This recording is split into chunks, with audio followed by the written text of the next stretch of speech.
بسم اللہ الرحمن الرحیم۔ محترم سامعین کرام، اگر آپ کی منگنی یا نکاح میں بار بار رکاوٹ آ رہی ہے، یا آپ ایک نیک اور بہترین رشتے کی دعا کر رہے ہیں، یا پھر آپ کسی جگہ پر چاہتے ہیں کہ میرا رشتہ وہاں پر ہو جائے، اس میں رکاوٹ آ رہی ہے، لڑکی والے یا لڑکے والوں کی طرف سے کوئی رکاوٹ ہے، لڑکا چاہتا ہے کہ میرا رشتہ فلاں جگہ پر ہو جائے، یا پھر لڑکی چاہتی ہے کہ میرا رشتہ فلاں جگہ پر ہو جائے اور اس میں کوئی رکاوٹ آ رہی ہے، کوئی ماں باپ بہن بھائی کسی میں سے کوئی نہیں مان رہا، تو آج میں آپ کو قرآن مجید کی ایک ایسی دعا بتاؤں گا جسے حضرت موسیٰ علیہ السلام نے مشکل وقت میں پڑھی تھی۔ یہ دعا اللہ تعالیٰ سے خیر، آسانی اور بہترین نصیب مانگنے کی دعا ہے۔ انشاءاللہ عز و جل اگر آپ کامل یقین کے ساتھ اس دعا کو پڑھیں گے تو ضرور آپ کو کامیابی ملے گی۔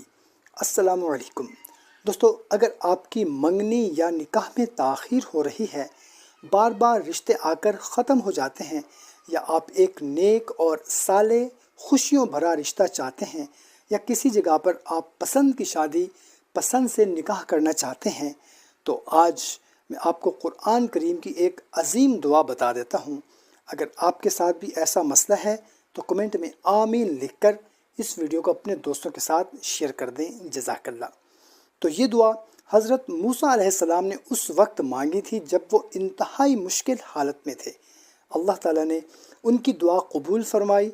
تو محترم سامعین کرام، آپ کو یہ دعا سکرین پر بھی نظر آ رہی ہوگی، رب انی لما انزلت الی من خیر فقیر۔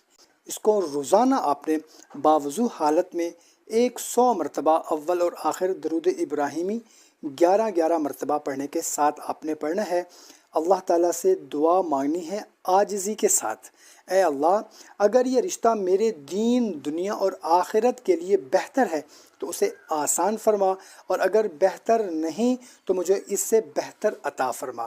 یاد رکھیں، دعا کے ساتھ نماز، تقوی، صبر اور جائز اسباب اختیار کرنا بھی ضروری ہے۔ دعا ہے اللہ تعالیٰ آپ سب کو نیک، بابرکت اور خوشیوں بھرا رشتہ عطا فرمائے، آمین۔ محترم سامعین، اگر ویڈیو پسند آئے تو لائک کریں، اپنے دوستوں کے ساتھ شیئر کریں، اور ایسے مزید قرآنی وظائف اور دعاؤں کے لیے ہمارے چینل کو ضرور سبسکرائب کریں، جزاک اللہ۔